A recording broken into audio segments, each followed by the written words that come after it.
stuffed him. He stuffed him. He stuffed him. Nice block. Wow. Great penetration. Surge through the middle of that. Michigan State first and goal. Yeah. Outstanding play.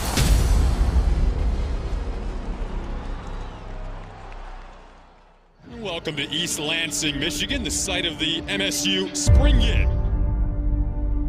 Sun's coming out a little bit, about 40 degrees though. Feels like we're mid-season in East Lansing, and it's a fun day. We're getting a sneak peek of a Michigan State program trying to feed off of an 11-win season that was capped off by the Peach Bowl victory a year ago, and nothing but high expectations moving forward under Mel Tucker.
Keep chopping. Good evening, ladies and gentlemen.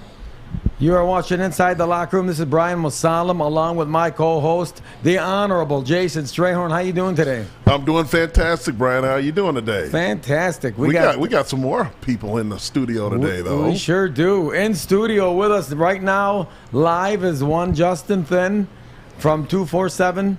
Thanks for having me, guys. Great to be back. Great to have you. And via Zoom or satellite, I guess we'll call it satellite or Zoom. Corey Robinson.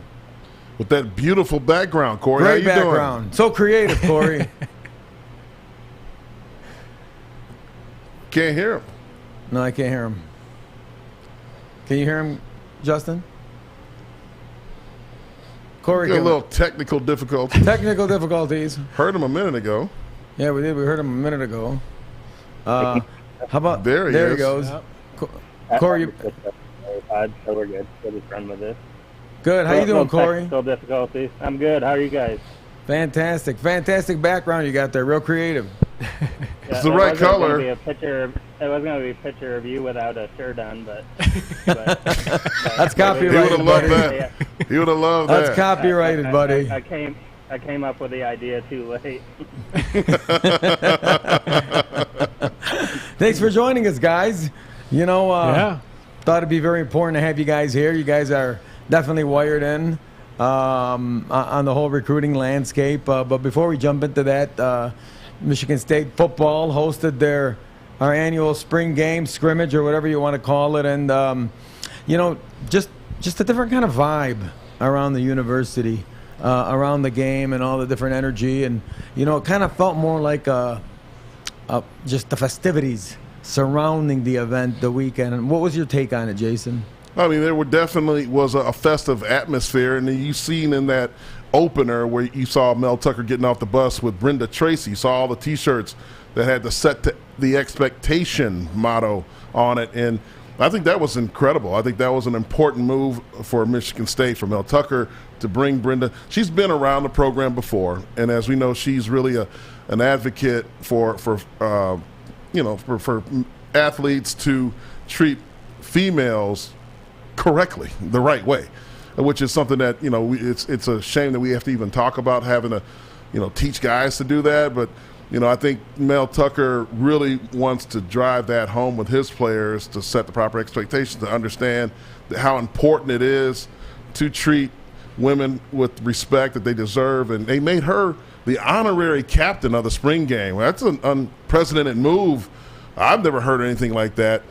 from out of any other head coach in Power 5 conference. Brian, have you?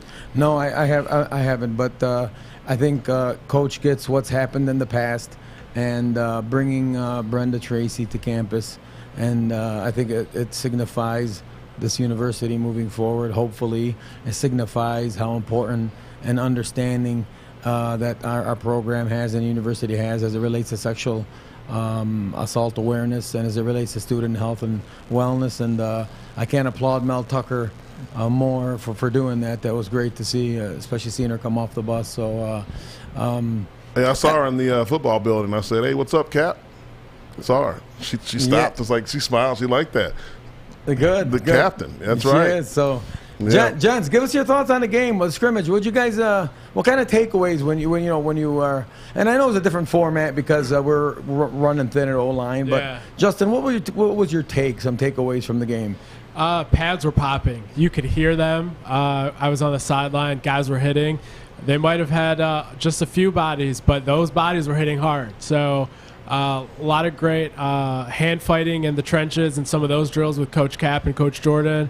And then obviously when you got to the actual game, those guys were going full speed. You didn't see a lot from the run game because of the bodies, and obviously our defensive line is really good, so they were eating up space. But other than that, defensive backfield, you kind of saw what they were talking about with the eye test, Amir Speed and those guys.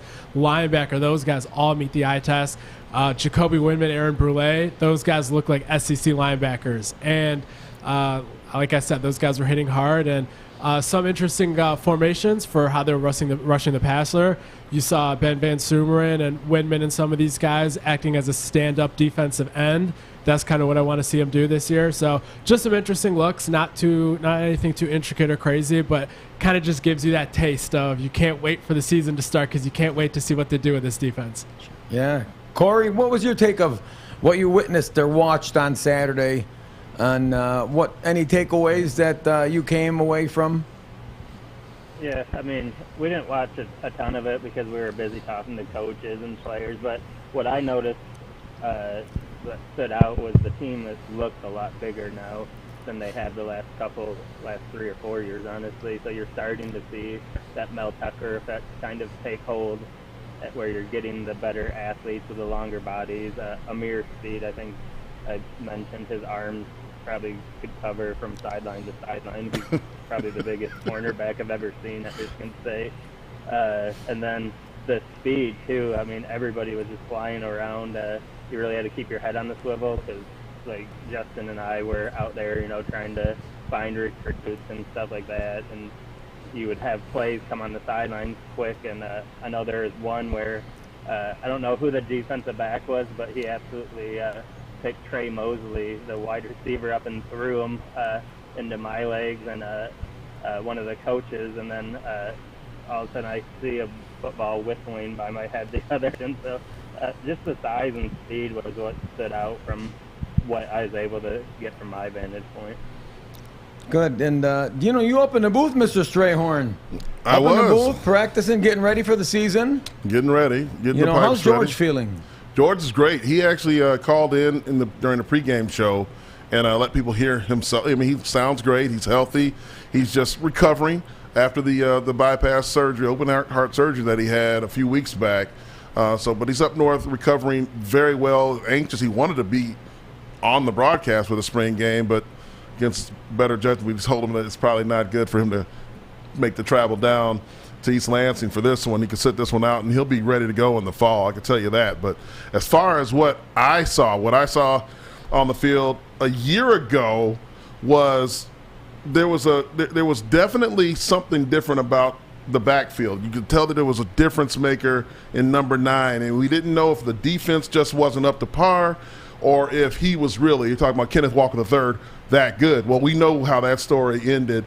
Doak Walker, Walter Kemp, all those guys, those things. This guy should have been a Heisman Trophy, at least finalist. No doubt. So what I saw this year was the defense taking a big step up. There was definitely, when you look at Peyton Thorne and Jaden Reed, now those guys have been playing football since babies and pacifiers back in the day. Now, those guys have a connection. Those guys went to high school together? Yes, they went to middle school together. Middle school? Man, they've been playing since I've never telling heard, you, man. heard that story before. We should have led with this. Yeah. So This is you breaking know. news. So Breaking news. So what you know is when you see that connection, that it's on point. What I saw was defensive guys making those windows extremely tight and challenging those passes between Mr. Thorne and Reed. So we like That's to where hear. I'm coming. I'm saying that they were jumping that ball, man. They made it tough on Peyton because Peyton eats people alive when it comes to Jaden Reed. I don't care who it is, Penn State, whoever he faces, he finds a way to get his buddy from back in the day the ball. It was tough for him, though, and I saw guys like, to Justin's point, Aaron Brule getting deep in coverage. I mean, he's got hips, man. These guys can open up the pass coverage. Open their hips up. See, he caught him right there. Yeah. That was later. But before that, and that was Noah Kim that threw that ball. Before that, I saw Brule, man, get back deep in the deep third and make a play on the ball, almost intercepted the doggone thing. I see guys running sideline to sideline. Like you said, pads popping. They weren't taking guys to the ground on every play, but there was a noticeable speed change on the defensive side of the ball. I'm excited about that. It's going to be a terrorizing force come Big Ten season. Just the pace. The pace. That's Go ahead, Corey. Yeah. Go ahead, Corey. That's honestly too, because Justin and I, we listened to the players talk and Mel Tucker after the spring game, and that was what Peyton Thorne brought out. He said this defense is so much faster, and I think Jason was right on where it's the linebackers that the Brules and the Windmans that are bringing that speed, and then you still have Cal Halliday, and I thought even Van Sumeren, he looked a lot better, where now it's starting to click inside his head, so now he can play as fast and use that athleticism that he has. So yeah, it's way faster defense than we're used to seeing here. Yeah, he was interesting because he entered the portal, went through spring ball. Nice Must out. have had a pretty good spring. Yeah. Came out of that portal. Yeah. And, just the energy around the spring game, the excitement. It's the big recruiting weekend. Celebrities on campus. One Yes. T. Grizzly. Yeah. I know T. Justin Grizz. Justin With was no really, effort. Look Yes, at sir. that. Justin was really Yes, sir. excited about T. Grizzly Yeah. joining. So he's a Yeah. Spartan. He went to Michigan State around your time frame, or no? Was he? No, years ago. Years ago. Yeah, I think he left. You were really He excited left- about this one. Left I was unceremoniously, but he's back. Everybody deserves a second chance. Right, Absolutely. That's correct. Yeah. Went to jail, reformed. Now doing all sorts of financial literacy programs. Speaking at high school, speaking at colleges. So why not Michigan State? So you guys were on that field. How excited were some of the recruits when they saw T. Grizzly? T. Grizzly came walking out of the tunnel, out of the north end zone, and you saw these kids just pull their phones out, just kind of scurry towards where T was walking through. Everyone ran to kind of dap him up. You could see the Spartan jacket with the Mike Amiri jeans with the green stars on it. Everyone going to dap him up. All the Swag. ice. Yeah, that was. And I think this, some where there's the generational gap between alumni where they don't understand like how important stuff like that is, and Huge. and they were huge. The kids Yeah. the kids were excited about that. So tell us about the weekend. So you guys were on the field, Yeah. and you guys were talking to many of the kids, and Yeah. I know you took a nice shot. That tweet from Ruben Owens. Talk a little bit about this is just the effect of Mel Tucker, right? I mean, Right. I don't think we've ever seen more 4- and 5-star kids for as long as I've known visiting Michigan State at the same time. I've Right. never seen anything like this. And in fact, I tweeted and called it the Oscars, Yeah. Have you guys ever seen anything like this with the star power in East Lansing on Saturday from high school talent from how many different states? So many. I want to say double-digit states. 12 plus 4 stars or 16 plus 4 and 5 stars. Definitely haven't seen anything of this magnitude at Michigan State. The visitors list they had up this weekend, not only is that impressive for Michigan State, that's impressive, period. Because all these kids were from SEC country, pretty much. And you had Georgia spring game, Alabama spring game, Ohio State spring game, and they landed they hosted top-tier talent, a lot of 150 kids, including 3 5-stars. You guys might want to help me out here, but in all the years I've been following Michigan State football, I don't recall 3 out-of-region 5-stars being on campus in a year, let alone a single day. So it's just unreal what Coach Tucker has done here. And this is kind of, we saw the signs of this last year, because last year the coaching staff couldn't do anything to host these kids. They had to buy their own ticket with the attendance capacity, make their own way up here. And they had 25-plus guys here, and that was after a 2-5 season. So I thought, man, let this open up. Let them have a winning season. You're really going to see it take off, and that's exactly what we saw. Corey, how about you? Yeah, definitely. I've never seen anything. I've followed Michigan State recruiting since, it's been publicized, so probably back to 2000, maybe late 90s. And Michigan State, they've had really talented players, a lot of them on campus at the same time, but it's never been like across the country. It was always Midwest guys if they had that. So to have 2 5-stars from Texas, a 5-star from Florida, I think you had some guys from Arizona there, you had Georgia, you had the East Coast, of course you had the Midwest represented. So for me it was by far the most star talent that they've ever had. And it wasn't even that they just got them here. They made a huge impression on a lot of those guys. I think it's one thing to get them. It's another thing to get them to come back. And we're seeing a lot of prospects that are planning to come back in June for an official visit. And then after that, the third step is sign them and get them to commit and sign. So these young men were here on their own dime. That's most correct. Of them. That's, Yeah. Wow, that's pretty impressive. Yeah. Talk to us about some of the people, some of the players, the young men that were on the sideline who stood out. Right. Yeah. I think everyone's mind immediately goes to the 5-stars that were visiting from Texas. David Hicks and Ruben Owens. They've been on the recruiting board for a while. Ruben Owens is a guy that is now bumped up to the #1 running back in the entire nation. That is unprecedented in terms of what Michigan State has been able to attract in the past. He's a guy that just gave Corey a really impressive quote a couple weeks ago, and a couple days ago, and he said, "Coach Tucker is the king of East Lansing. I can see myself as the prince of East Lansing." And 24/7 Sports' national social media accounts picked that up. And that's what Mel Tucker and these guys talk about a lot. They talk about once you can bring top talent here, other talent is going to notice. And to see that quote circulate like that on national platforms, this is what they've been envisioning. This is what they've been working towards. So he's one of those guys. And then Jelani Thurman is another one of those guys. He's now in the top 100. He's a tight end that the Spartans really, really like. He's the son of Kara Braxton, who played for the WNBA's Detroit Shock. He's originally from Jackson, Michigan. He's really comfortable up here. His mom has a lot of cousins up here, so he's a kid out of Georgia. And Corey, I'll let you talk about David Hicks here after we play this short clip of kind of the interview. Hold on, you got that tweet from Jelani Thurman, Alex?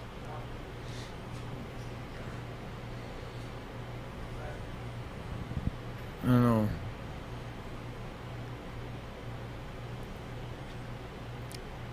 All right, don't worry about it. Why don't you play that short clip from David Hicks for everybody that Justin did. So I know you haven't gotten a chance to spend a lot of time with him, but like Mel Tucker, what do you think about him possibly playing for him? Like, what's that vibe like? I feel like Coach Tucker is actually like a cool guy, but he also can turn on the switch where he can be serious too. So I just want to be able to get to know him better. Right. So seeing all these dudes come up, like 40-plus recruits, what does it kind of tell you about the program and like the vibe they have right now and the energy? I feel like stuff is going to change around a lot for them, and just how everything is going, it seems like everything's going up right now. Everything's going up. That guy is as good as it gets. Like, you turn on his tape, he can go outside at defensive end, he go inside. He's honestly kind of, I'm not comparing him to Aaron Donald, but he's that type of player where you can just move him all across that defensive line and just tell him go get the quarterback, or he's good against the run. Just really complete. And talking to him, like, coming up here, you don't really know where you're getting with some of these guys, because he wouldn't have came up on this visit if it wasn't for Brandon Jordan. But then once he got up here, he realized that, yes, Brandon Jordan is here, and that's great. He's going to develop me and make me a great player if I came here, because he trained with him. He knows exactly what Brandon Jordan does. But on the visit, he also got to see what Mel Tucker has in place with the culture. He got to meet Marco Coleman, the defensive line coach. And I talked to his dad after the visit, and he said, he's a coach, so he knows what to look for. He's been through this process with other kids and now his kid. And he told me, he's like, Michigan State is a school that I can trust the coaches to make my son grow up as a man, because the football takes care of itself. They know what they're doing there. My son knows how to play football. But what sticks out the most to me with Mel Tucker, Marco Coleman, and Brandon Jordan is how they're going to develop him as a man. That means everything to a dad. It really does. So, you talk about Hicks and his connection with Brandon Jordan. I spoke to Brandon. Like, he's been coaching him since 7th grade, way back, man. That's why, when you look at a guy like him and you see how great he is, what makes him great on the D-line is the way he uses his hands, man, the way he can flip his hips and get past guys. And he's been drilling that for the last 4 or 5 years. It's like automatic now in his mind, and his muscle memory is there. It's child's play in the high school level, and for him to continue to use that and learn more from Brandon as he develops into a man on campus at East Lansing is going to be paramount for him being a top NFL draft pick, and that's exactly what he will end up if he does stay or come to East Lansing and work with Brandon Jordan. Doesn't have to pay anymore. Doesn't have to go over, have his dad drop him off at the down at the community center.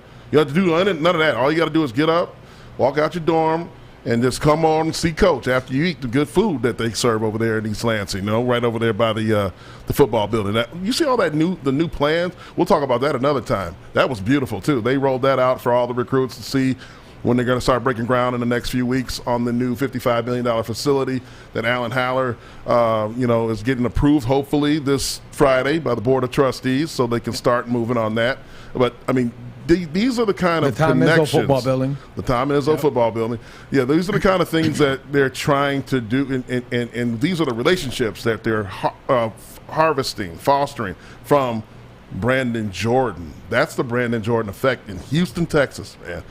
He also trained Ruben Owens. Yeah. So, those are the two five stars that Brandon Jordan touched when they were young and grew them up and now they're up in East Lansing. So it's already paying dividends to have a guy like Brandon Jordan on the staff, and outside the box hire by Mel Tucker, somebody that everybody passed over, is now paying dividends for the Michigan State Spartans. Interesting, because his get off, when you watch him get off, he jumps out of the tape. I haven't seen a D lineman get off the ball like that in quite some time. He's you could tell it's natural, it's instinct. Yes, it's instinct, and you're right that the muscle memory is it's real, and you can tell when you watch tape of somebody, you can tell what's natural and what's not, and he jumps off at you.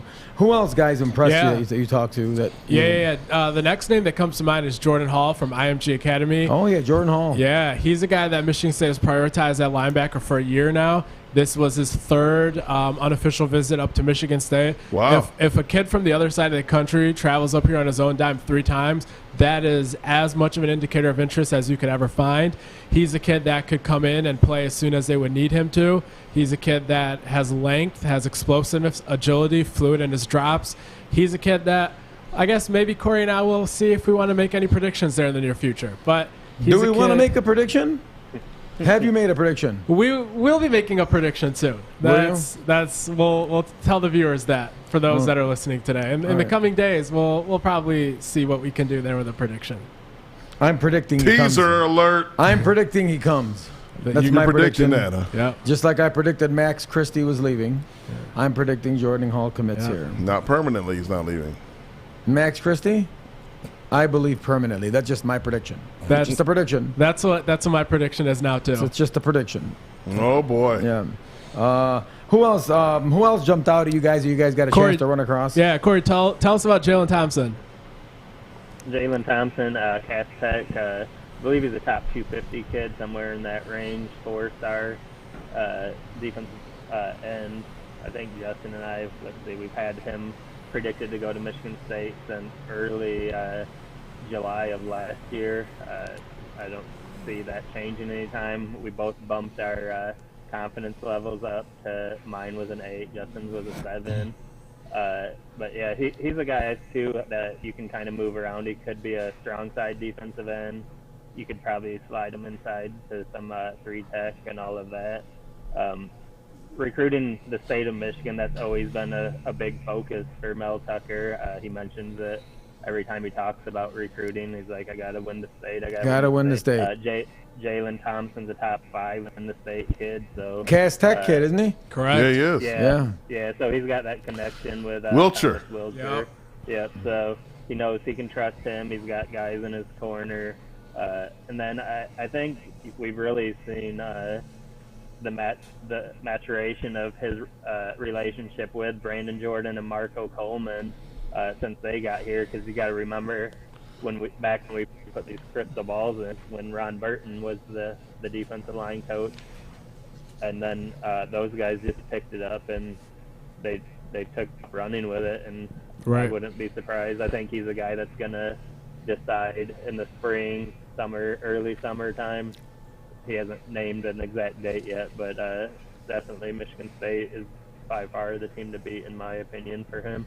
For sure, yeah. We put in those crystal balls back when Coach Welch was hired last summer in July, and since then, Michigan State has upgraded in the defensive line coaching realm, and then they've hosted him several times, so trending in a very positive direction there.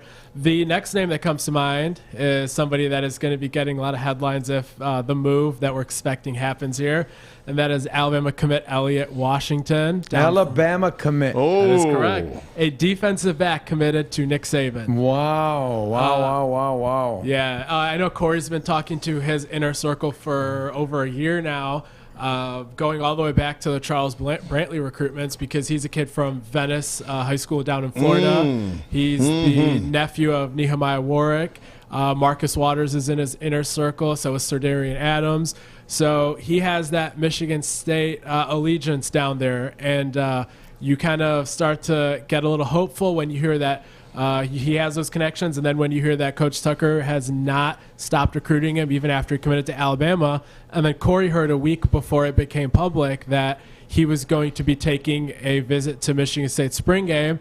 The kid confirmed it in exchange for holding on to it until he made the announcement, which he did the day before the game. So you start kind of reading the tea leaves, and you know the way this is trending. And then afterwards, we heard that he had some conversations regarding his future, and we feel hopeful about the trend of that recruitment. Let me go back real quick. First of all, that video that we played with Justin and David Hicks, we have to give credit to at Baller Tribe. Yes, Baller Tribe. Very talented videographer out of Houston. Shout out to him. And then the last tweet, last tweet comes from Chief Propaganda. We have to give credit where credit's due. Yep.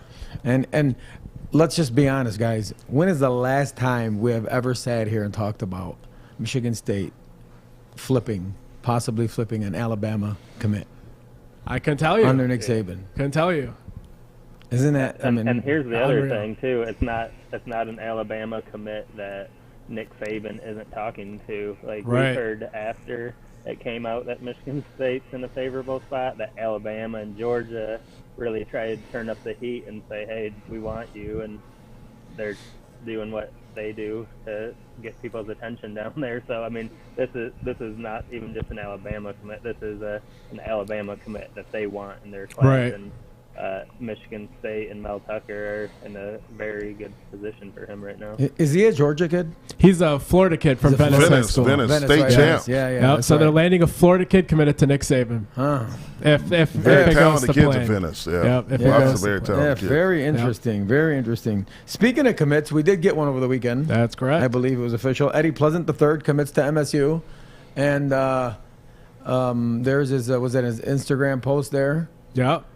Tell us a little bit about Eddie. Big fan of Eddie Pleasant. He's a kid that is going to be this year's version of Caleb Coley and Charles Brantley for Corey and I, meaning he's a 3-star DB that we feel should be ranked a little higher. He's a kid that has everything you want out of a defensive back. He has Quick twitch. He can kind of read the route, almost predicted. Sometimes you watch the tape and you think this guy knows the play. That's how quick he is to react on some of these bubble screens and underneath routes. Heavy hitter. This kid loves violence. You need that out of a Big Ten corner. You need to see in his high school tape a propensity to just hit people. And he's fast. He's quick. Generates a lot of game-changing turnovers. He plays against really good competition down there. He's going to be a good one. You can't use the word violence on this show. Yes, you can. There's no extreme we gotta violence. Be very, very careful here.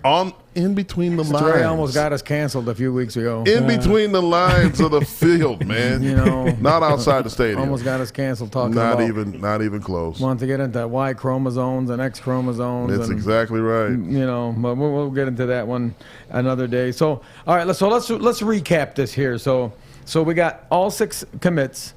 You got that graphic, Alex? So far, go ahead, Justin and Corey. The 6 commits we have are Kedrick Ursano from Texas, 4-star running back, really good player, complete running back, third 3-down kind of back. Jonathan Slack, he'll play center, I think, at Michigan State. Another kid, I think he's a 3-star, but he's as close as he can possibly be to being a 4-star. He's going to be at the Under Armour All-American game. He's already committed to that. So we talked about Eddie Pleasant already. Brendan Parachek, he's a tight end out of Dexter that I actually like quite a bit. He's a 4-star with us at 24/7. Big kid. He's a unit. I think that's pretty legit. 240, 250 already. Good blocker, good athlete. Really good baseball player too. Bo Edmondson, the 3-star quarterback out of Texas. He's one of those kids where if you saw him in a 7-on-7, he'd probably be okay. But then you put him in a game setting where you have the adrenaline going, hits. He's like, what really stood out to me is if you watch his tape, how many times he holds on to that ball to the last second and takes a shot in the chin just to get that ball out that on time in the right spot. So yeah, there's him, and then I know I'm forgetting somebody. Andrew DePape. The man. How could on you Twitter? him? Probably a top recruiter. Him and the Iowa. Chiefs. I think he's a guy that I think is a day one player at Michigan State. He comes in physically ready to compete. I know he's real popular on social media because he likes to fire the fan base up. He's a hell of a recruiter, but all of that pales in comparison to what he does on the field. His ankle bend is off the charts. The sky is the limit for a guy like that. I think he's one of those guys that I'm always in the ear of everybody saying, I know he's ranked high, but we need to bump him up higher because I just think he's even better than that. So just to recap, we got 6 commits. That's correct. You guys have crystal balls in on how many guys right now? 3 or 4, but I think there's 5 or 6 guys you could say Michigan State might lead for. Okay, so you got. We could probably go with quite a few of them, but yeah, with certain positions it's hard because some of it. How does the O-line board look? O-line board is amazing. The O-line board. You have who's legitimately in contention to come here? I guess Corey, you can fill in whoever I forget, but some of the guys that stick out to me is 5-star Samson Okunlola from Massachusetts, 4-star top 100 offensive tackle from New Jersey, Chase Pasantis. Gotta have him. Yeah, you have Madden Sanker down in the South. Big fella. You have Shamarad Umarov down from the South. You have Peyton Kirkland from down there, Miles McVay. You have Elijah Page, who's a guy that probably hasn't gotten enough love and articles as he should. Check out his offer sheet. We're not just trying to hype up a kid. Check out his offer sheet. One of the guys that Coach Cap would love to have immediately. And I guess, Corey, who am I forgetting there? Well, you had Cole Dellinger, 4-star from Clarkston here in Michigan. Miles McVay, another big-time 4-star. I think he's, 6'7", 350. Yeah. Trevor Lauk is out there. He's a 3, but I think he's higher than that. Like, Ohio State's pretty into him, too, so that's always a good sign. Yeah. Joe Crocker. For an offensive lineman. Clay Wedden. Another 4-star offensive tackle from Florida. He's already locked in the official visit in June. Tala. He's coming up in May for unofficial, and then I think he's a very strong candidate for coming back up. Is that a kid from Utah? Kid. Yep, that's him. Yeah. Okay. He's a real good athlete. Yeah, and everyone that we just named is a top 500, and most of them are 4-stars. So it's going to be a very different recruiting class than in the years past in terms of the offensive line. Wow. And when we fired off those names, that's why you don't see a lot of crystal balls on the offensive line for us, because there's so many good options, and Coach Cap is going to kind of go with if he has a plan A guy, which all those guys we listed are plan A's, if they come into his office or hit him up on the phone and says, I want to commit, they're in. So it's hard to crystal ball that position because there's so many possibilities that are really strong right now. Yeah. You can't be so sure on who's going to top first. Some kids might be left out. Well, let's face it. I mean, offensive line is a premium now. Everybody knows that. I mean, because of what Brian was able to do and accomplish at Michigan State. But besides Brian, we do know that the NFL is starting to value offensive linemen. You look at the pay scale of what quarterbacks are making. Offensive line isn't far behind because they realize left tackle, boy. Man, if you don't have that, if you're not protecting those quarterbacks, you don't have a quarterback. Yeah. So that's why you're seeing such an emphasis put on that. You're not always going to have a running back like Kenneth Walker who can make chicken salad out of chicken, what. And so you need to be able to open some holes, especially when you have guys that can fly around on defense like you're going to have here in East Lansing. You're going to have those guys that you're facing, too, when you're talking about SEC opponents, a lot of the upper tier in the Big Ten, in the Pac-12, guys that can fly, and you need those big space eaters that are athletic, that can bend, that can get in front of those guys, cut them, get them on the ground, and be able to spring your running back to the second and third level. So that's why we need all these recruits that Corey and Justin just put out there. I mean, that was a lot of guys. That was a lot of talent, man. Yeah, that's a ton. If you look at a 5 to 6 man class too. So I mean, I don't see any way that Michigan State doesn't fill their 5 to 6 man offensive line class with the guys that Justin and I mentioned. Yeah. To go along with Jonathan Slack. Yeah. Will we get any O-linemen out of the portal, you think? They need to. Probably need to. They're looking. Really need that offensive tackle, and they're looking hard. I know that. Yeah. They will be able to see who joins the portal up until May 1st. That's the deadline. All right. You don't have to commit by the deadline, but you have to be in the portal by May 1st. So we're going to see a lot of rush of people entering the portal.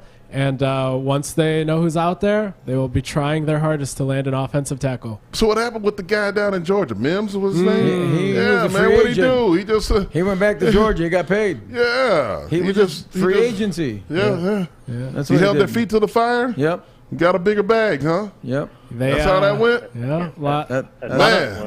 Hey. That's how that went. Hey.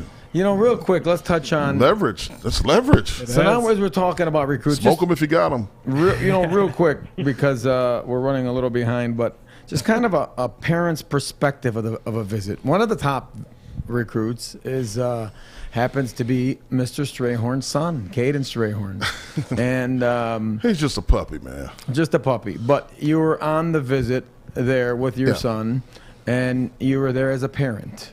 And maybe your experience might have been a little bit different than other parents because just about everybody in that building and very close to everybody in that building. But like from a parent's point of view, what can you tell us that you saw this weekend that was impressive? I could tell you that there really is a different energy brewing around that football building when you talk about what other parents. For me, it's fun to talk to other dads, other moms and dads, about the feeling they get when they're walking around the training facilities and they're talking with Coach Tucker and getting a chance to meet him. Some people are like nervous and anticipating. He's like a celebrity now. Yeah, he is. He's $95 million man. I mean, with 11 wins after, and the guy who has that pedigree, when you do the research, the more you get to know Mel Tucker, the more impressed you are. And it's a staff that he's really been thoughtful in putting together. And you look at all those guys, those men that are helping develop your child potentially, you really have a good feeling. And it's not one of those, well, you know, I don't know if these guys are good enough to take my son. It's now like, I don't know if we're good enough for them to take us. Interesting. You know, that's what I feel when I'm talking to other parents. And, you know, even five-star running back was Reuben Owens. I had a long talk with his father, and, you know, and this is a guy who, that's his pride and joy, man. I mean, he's trained him since he was like 8 years old, 6 years old. He's a basketball player himself. And, you know, we had some laughs about, you know, like the drills he learned on YouTube, teaching his son how to be a running back. And he's developed him into quite the specimen, being the #1 running back in the nation right now. I think he had like 3,000 yards last year, close to 3,000. I think he was like 12 yards off of 3,000 yards in one season, like 50-something touchdowns. He averaged 13 yards a carry in Houston. Now, for those that don't know, Houston has some good football down there. They got a lot of good football down there. Yeah. So when you're talking to him, he's like, man, I can really – and you saw the quote from the kid in Twitter saying that I can be the prince. You know, I love Mel Tucker's a king of East Lands, and I can see myself as a prince. That's not fake, man. And so as a parent, that's the feeling you get. You feel like, man, hopefully – you know, my son is good enough to be in the running, to be on a campus like this with a staff like this, because you know you have a chance to develop into a championship program. And then from there, as we know, old Coach Saban used to say, now, the more wins you get, the more people get all Big Ten, make All-American, more guys get drafted. That's the way it goes. And that's really what this is all about ultimately. So, yeah, man, it's exciting. It really is. And you're there, right? You're a 5-star and you're a 4-star, and you're looking around. Everybody's your peer. Right? Yeah, they're ranked as high as you are. Yep. And you're looking around at the star-studded class, and good things, good energy, and good momentum in East Lansing. And you know, Mel Tucker's got a whole different vibe going over there. So we're excited. We'll see how this class pans out. And what about Eno? Remember him? Yeah. What about? I saw him, man. That's a nice looking guy. Yeah. How close are we on him? Are we close on him? I saw him met his mom, his brother, his sister. Everybody was here. Yeah, we put in some pics for Eno. He's not somebody that's committing before official visits, but we think at this point the lead is too notable to ignore, so we put in some pics. Interesting. I know DePape is on him. He's another guy. He's just another guy like DePape that he's a day one player. Like physically, you saw him, Strayhorn. He's ready to play now. Wow. I mean, that's what you're looking for, man. What I really enjoyed, what I liked out of my interactions with him was William Golston, the former 5-star Michigan State star. Southwestern. Super Bowl champion. Super Bowl champion. Yeah. Yeah, Super Bowl champion.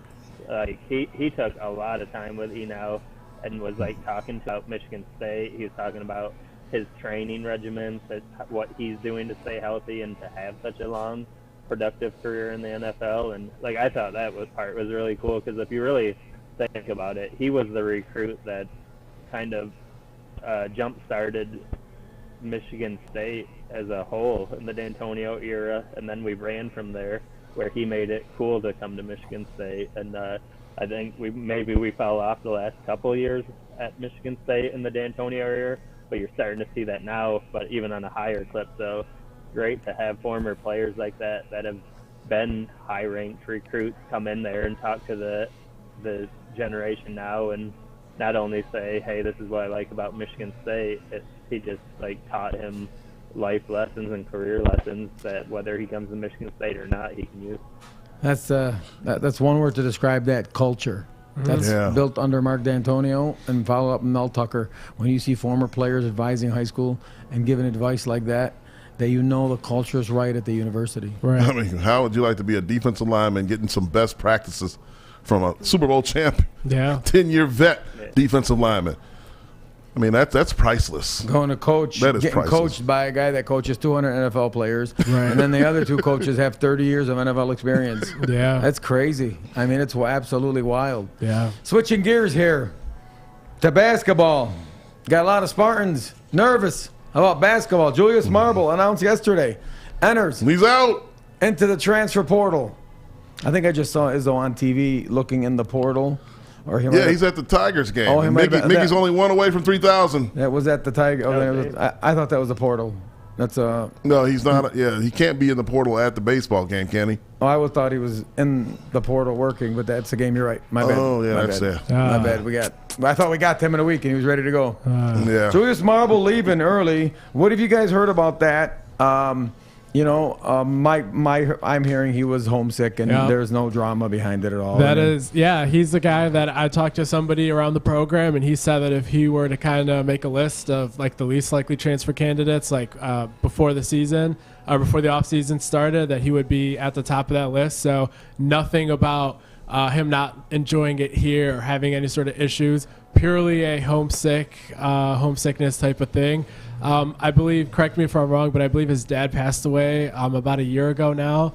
So you can kind of have some trouble adjusting far away from home in that kind of a situation. So we wish him the best of luck. We do. It's going to be a good young man. Yeah, he is. But brings us to an interesting predicament up here in East Lansing. Right here, we do. So as you know, Coach told us last week how much he's in love with the portal and NIL.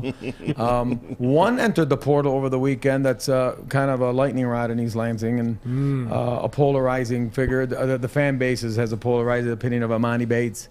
And, should MSU pursue Amani Bates? Absolutely not. Oh, sorry, go ahead.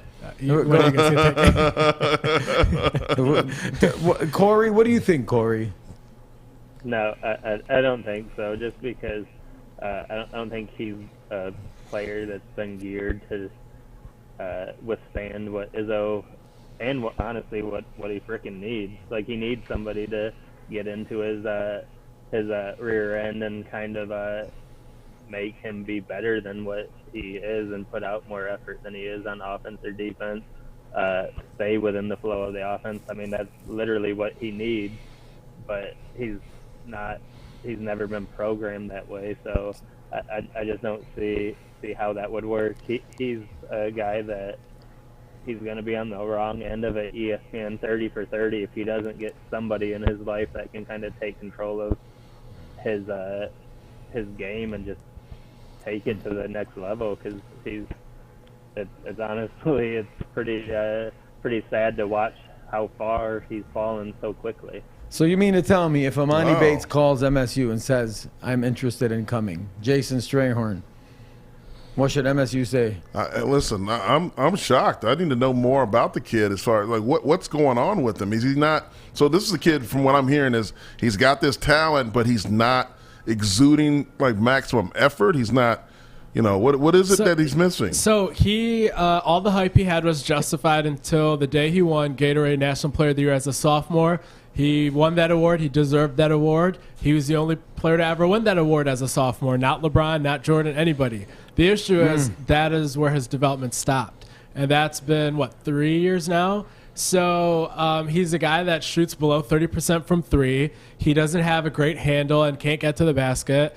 Can't really guard anybody. So he doesn't have a lot of tools that can help him succeed at a level higher than Ypsilanti area basketball, unfortunately. I mean, I thought he was taking 500 shots a day. What's he doing? The issue is those shots are in an empty gym, and then when he plays against competition, it's at a Mickey Mouse school that his dad created so that he can stay close to home. So that's how you end up just not becoming what you were supposed to become.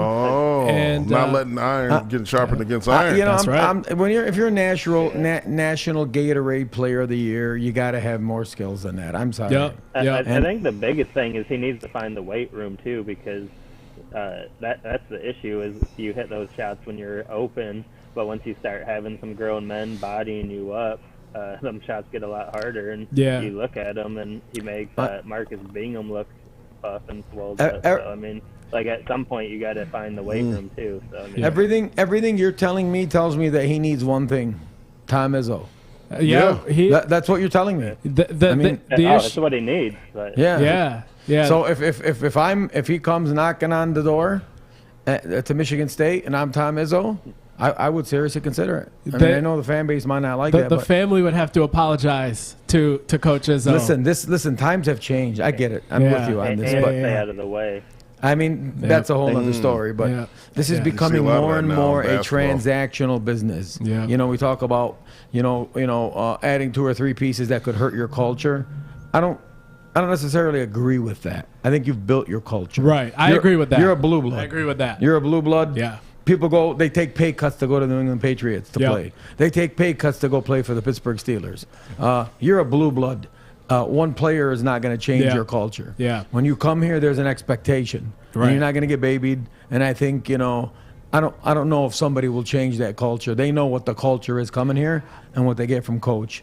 That, So, a guy like Amani Bates could benefit greatly from somebody like Tom Yes, he Izzo. definitely could. And that's a really good point you raise about the culture is the culture, and it doesn't change by one or two guys from the portal. And that's what kind of frustrates me is I know that Michigan State has been hesitant to take more than one guy from the portal due to the belief that it could send some ripple waves through the culture and kind of muddy the waters there. And I'm with you, Brian. I don't think that's how it would work.